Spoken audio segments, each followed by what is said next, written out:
Welcome back to episode 7 of making a fan expansion for the Austin Powers collectible card game. We're here at the penultimate episode. Before we get to the final episode, and before we get to finishing all the cards and showing you all the new cards, I thought that we would have a little admin episode, a little sort of important discussion I wanted to have before we finished this project. I'm going to be doing some rules changes to the game. I hope I'm not overstepping my bounds in any way by doing this, but I'm fairly certain Decipher does not exist as a company anymore, and even if they did, I highly doubt that they would care about me doing a couple tweaks to the rules of their 20-year-old Austin Powers card game. So there are about 3-ish things I'm going to be changing about the card game. Number 1, it's not really even a rules change, just kind of a tweak, a little additive thing. And it's also a rule I haven't discussed at all in this series because it's pretty niche, doesn't really come up very often. There are a couple agents in the base game that I think are referred to as ship agents in the rules. They have a small icon of a ship in the bottom left corner of the card to notate that they are a ship agent. This is referring to a joke that happens in Austin Powers: The Spy Who Shagged Me, where there's a ship that looks like a dick and balls flying through the sky. But it looks like a giant dick. Yeah. Take a look out of starboard. Oh my god, it looks like a huge Pecker! Oh, yeah. In the base game, you can play one of these ship agents on your turn for free without using an action. Then you go around the table, and everyone else can also play one for free without using an action on your turn, sort of emulating the joke from the movie where all the characters kind of have genital-themed names. So with this new set of gold member cards, there is a similar joke that happens in the gold member film involves a satellite that looks like a pair of boobs. It's the one that looks like a pair of... Melons! Big, juicy melons! So I've added some of these characters into the gold member set. They work exactly the same way as the ship agents do, so you can play one of them on your turn for free.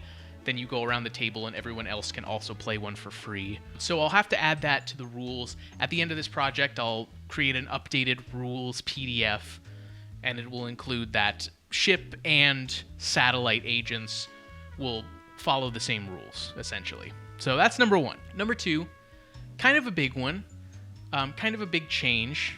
I'm going to be changing how shagging works in the game.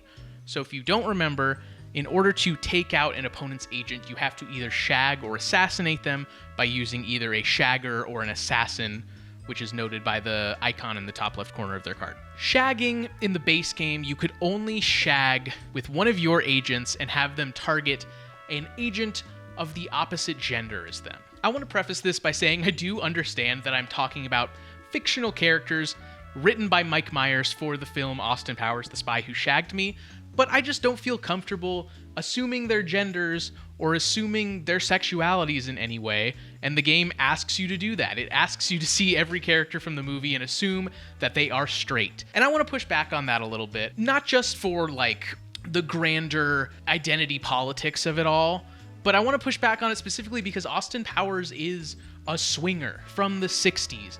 They were all about free love. I highly doubt that the character of Austin Powers would care if he were shagging a female or a male agent.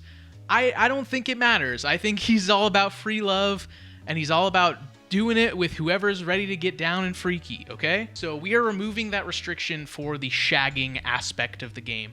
You can have an agent target any other agent with a shag as long as your agent is a shagger. We've been playing this way the whole time. I've been producing this series, and I have to tell you the truth, it really truly has not affected the gameplay in any way. I hope that this change will bring back that free love 60s swinger spirit into the game and remove the assumption that everyone is straight by default. Number 3, another kind of big one, and something I'll have to explain a little bit.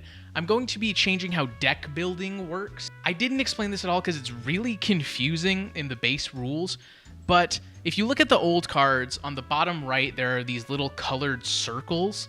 I haven't been including those in my cards because these are for deck building purposes. The deck building rules follow what the rulebook refers to as the 6x5 rule, where there are 6 different colored circles of cards. You have to have 5 of each color in your deck, making up 30 cards total. So you can have 5 yellow cards, 5 green cards, 5 orange cards, whatever. It's doing it this way is really confusing to me. I don't know if it's confusing for anyone else. I guess I sort of explained it in kind of a simple way, but it just feels weird to me. It feels weird to restrict it in this way and to be like, oh, I need to add another orange card to my deck. Whatever. And also, these colors correspond most of the time to a specific card type. So like, you know, whatever. Agents are always green or something. I don't remember what the specific colors are. I've added a new card type to the game, which has kind of complicated this a little bit. So I've changed the way that deck building works. You still are restricted to 30 cards in your deck. I am saying that you can have a maximum of 12 agents in your deck. You can have a maximum of 12 frickin' bone cards in your deck. A maximum of 6 happening cards. A maximum of 6 swinger cards. And a maximum of 6 location cards in your deck. So as you can see, these maximums, if you add them all up, add up to more than 30.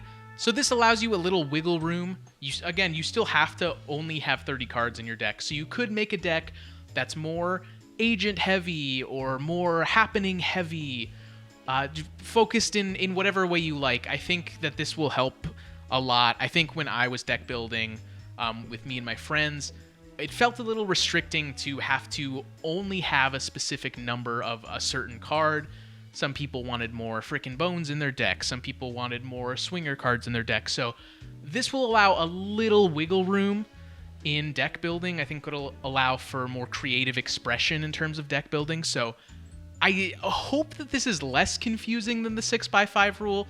Honestly, it might not be, but I think the fact that we added a 5th card type sort of begs for a rules change in this regard.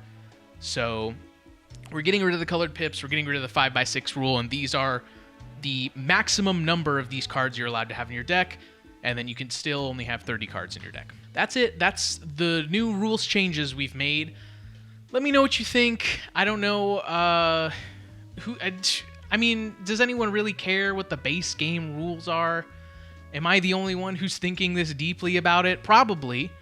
But hey, let me know what you think, like I said, and next episode is the final episode of this series. We will be finishing all the cards, and I will be publishing them for you to have. So come join us for the next episode to see the rest of the cards, to see the big grand finale, and get these cards for yourself. Thanks for joining me. Bye.